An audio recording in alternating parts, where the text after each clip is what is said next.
એટલે અમારા લગ્ન થવાના બાકી હતા, એટલે અમારે જરૂર હતી, બરોબર. એટલે અમે સમૂહ લગ્નમાં ફોર્મ ભર્યું હતું. એવો ખબર નહોતી કે આવી રીતે આ લોકો અમારી ફ્રોડ કરવાના. પેલા મહિના દી અગાઉના બધીના ફોર્મ ભરાઈ ગયા હતા. અમને ફોન કરતા તમારે પાનેતર જોઈ છે કે નથી જોતું, બધું અમને આયોજકનું કીધું. અમારી આવી રીતે વ્યવસ્થા છે, આવું બધું ગોઠવેલું છે અમારું. અમને બધી રીતે આવી રીતે જાણ કરવામાં આવી હતી. 2 દિવસ પહેલા ભાઈને અમે ફોન કર્યો હતો કે અમારે તાંબા પિત્તળના વાસણ લઈ આવવાના છે કે નહીં. તો એ ભાઈ એમ કીધું કે કાંઈ નથી લઈ આવવાનું, ખાલી હાથે આવજો ને ખાલી કરિયાવર લઈને છોકરીઓને જવાનું છે તમારે, બરોબર. આવી રીતની ભાઈ અમને વાત કરી હતી ને અત્યારે આયોજકમાં કાંઈ છે નહીં. 6:30 વાગ્યાના ભાઈ અમે અહીંયા બેઠા છીએ આમનામ, બરોબર. અમારી કઈક જવાબદારી તો હોય ને. અહીંયા અમારી લગ્ન કરવાના કે જેમ તેમ નથી, વ્યાજા પૈસા લઈને મારા મા બાપે મારા લગ્ન કરાવ્યા છે. મારા મમ્મી પપ્પા છે નહીં, અમે ફેરા ફરવા આવ્યા હતા, અત્યારે કોઈ હાજર નથી. ઈ ભાઈ આવ્યા હતા ને એમ કીધું તું કે અમે તમારું બધું સમૂહ લગ્ન ને બધું ફેરવી દેસી અને 208 આઈટમ હશે, એમાં તો કાંઈ નથી, નથી પાણીમાં, નથી જમવાનું, શેની સગવડ નથી, ખાલી માંડવા ખોડી દીધા. અમે બધા આવ્યા, અત્યાર સુધી બેઠા હોય, અત્યારે કોઈ છે જ નહીં. ફોન કરી તો ફોન બંધ, ફોન નથી લાગતા, બધા ફરાર છે.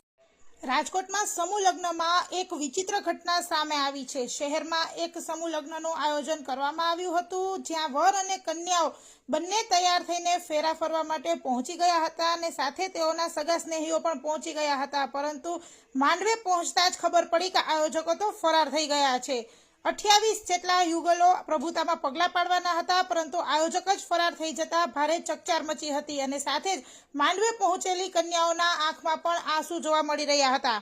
આયોજકો દ્વારા વર અને કન્યા બંને પક્ષેથી 15,000 થી લઈને 40,000 રૂપિયા જેટલી રકમ પર વસૂલવામાં આવી હતી. લગ્નનો દિવસ પણ નક્કી થયો હતો અને વર અને કન્યાઓ જેવા પણ મંડપમાં પહોંચ્યા ત્યાં ચોંકી ઉઠ્યા હતા, કારણ કે સમૂહ લગ્નનું આયોજન કરનાર આયોજકો જ ફરાર થઈ ગયા હતા. રાજકોટ સહિત અન્ય ગામોમાંથી પણ નવયુગલો અહીં પ્રભુતામાં પગલાં પાડવા માટે આવ્યા હતા. મોટી સંખ્યામાં જાન લઈને જાનૈયાઓ પણ પહોંચ્યા હતા, પરંતુ જેવા જ માંડવે પહોંચ્યા કે તરત જ ખબર પડી કે અહીંયા કોઈ જાતની વ્યવસ્થા નથી. સમૂહ લગ્નના આયોજકો છે તે પણ ફરાર થઈ ગયા છે અને આવું સાંભળતા જ કન્યાઓ ચોધાર આંસુએ રડતી જોવા મળી હતી. તો સાથે જ ઉપસ્થિત લોકો પણ હેરાન પરેશાન થઈ ગયા હતા. કદાચ રાજકોટના ઇતિહાસમાં આવું પહેલી વખત બન્યું છે કે સમૂહ લગ્નનું આયોજન કરાયું હોય પરંતુ આયોજકો જ ફરાર થઈ ગયા હોય. આજે રાજકોટ શહેરના રેલનગર વિસ્તારમાં સમૂહ લગ્નનું આયોજન હતું, જેના આયોજકો છે એ આજે કોઈ પણ પ્રકારનું આયોજન કર્યા વગર ફોન સ્વિચ ઓફ કરી અને જતા રહેલ હોય અને જે વર પક્ષ અને કન્યા પક્ષ છે તેમના પરિવારજનો સાથે તેઓ આજે જે લગ્નનું સ્થળ હતું ત્યાં હાજર આવ્યા, તો ત્યાં કોઈ હાજર મળેલ નહોતું, કોઈ પણ પ્રકારની વ્યવસ્થા કરવામાં આવેલી નથી. તો જેની તાત્કાલિક પોલીસને જાણ કરવામાં આવેલી હતી અને પોલીસ દ્વારા સ્થળ ઉપર પહોંચી અને લગ્નની તમામ વ્યવસ્થા કરી, જવાબદારી સંપૂર્ણ ઉપાડી અને લગ્નની તમામ વિધિઓ શાંતિપૂર્ણ સમાપ્ત કરાવવામાં આવેલી છે.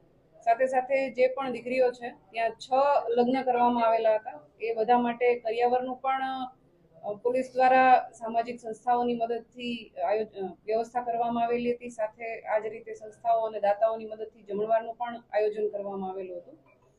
અને આ જે બનાવ છે એમાં એક પરિવાર જે દીકરીના લગ્ન હતા તેના પિતાની ફરિયાદ લઈ અને ગુનો દાખલ કરવામાં આવેલો છે, જેમાં છેતરપિંડી અને ગુનાહિત કાવતરાનો ગુનો દાખલ કરવામાં આવેલો છે. અને આના જે આરોપીઓ છે ચંદ્રેશ છાત્રોલા, દિલીપ પ્રવીણભાઈ ગોહિલ, દીપક હિરાણી, હાર્દિક શિશાગિયા, મનીષ વિઠલાપુરા અને દિલીપ વરસંડા, અને આ ઉપરાંત જે પણ આની સાથે સંકળાયેલા છે એ તમામને તપાસ આગળ ચાલુ અમારી તપાસ છે, એમાં જેના પણ નામ ખુલે એ તમામ વિરુદ્ધ કાર્યવાહી કરવામાં આવશે. હાલ 3 આરોપીઓની અટકાયત કરવામાં આવેલી છે. એમાં દીપક હિરાણી, દિલીપ ગોહિલ અને મનીષ વિઠલાપરા, આ 3 આરોપીઓની હાલ અટકાયત કરવામાં આવેલી છે. અન્ય આરોપીઓ માટે અમારી ટીમ કાર્યરત છે. પ્રાથમિક અત્યારે જે સામે આવેલું છે એ પ્રમાણે આ વરપક્ષ અને કન્યા પક્ષ બંને પાસેથી 15,000 રૂપિયા લેવામાં આવતા હતા. સાથે જે લોકો 50 થી વધારે વ્યક્તિઓને લગ્નમાં લઈ આવવાના હોય એમની પાસેથી પર પર્સન 100 રૂપિયા લેવામાં આવેલા હતા. એ રીતે એમને પાસીસ આપવામાં આવેલા હતા જે 50 થી વધારે લોકો આવવાના હોય એના માટે. આ રીતે એમણે મિનિમમ 15,000 થી લઈ અને વધારે જેટલા પણ જે વ્યક્તિઓ જે માણસો લાવવાના હોય એ મુજબ એમની પાસેથી પૈસા લીધેલા હતા. અને આ ઉપરાંત એમણે આ લગ્નના આયોજન માટે ઘણા દાતાઓ પાસેથી પણ ફંડ મેળવેલું છે એવી વિગતો ધ્યાનમાં આવેલી છે. બાકીની અમારી તપાસ ચાલુ છે. જે વધુ વિગત મળે એ પ્રમાણે આગળ કાર્ય. હાલ જે આરોપી દાખલ થવાની બાબત છે એ અમારા ધ્યાન પર પણ આવેલી છે, અમારા દ્વારા ખરાઈ પણ કરવામાં આવેલી છે. અને એ જે આરોપી છે ચંદ્રેશ છાત્રોલા એ હાલ હજી અમારી પકડમાં આવેલ નથી, એના માટે અમારી ટીમ કાર્યરત છે. આ આરોપીઓની પૂછપરછ બાદ ખબર પડશે કે એમણે આ પ્રકારની છેતરપિંડી કયા કારણસર કરેલી છે.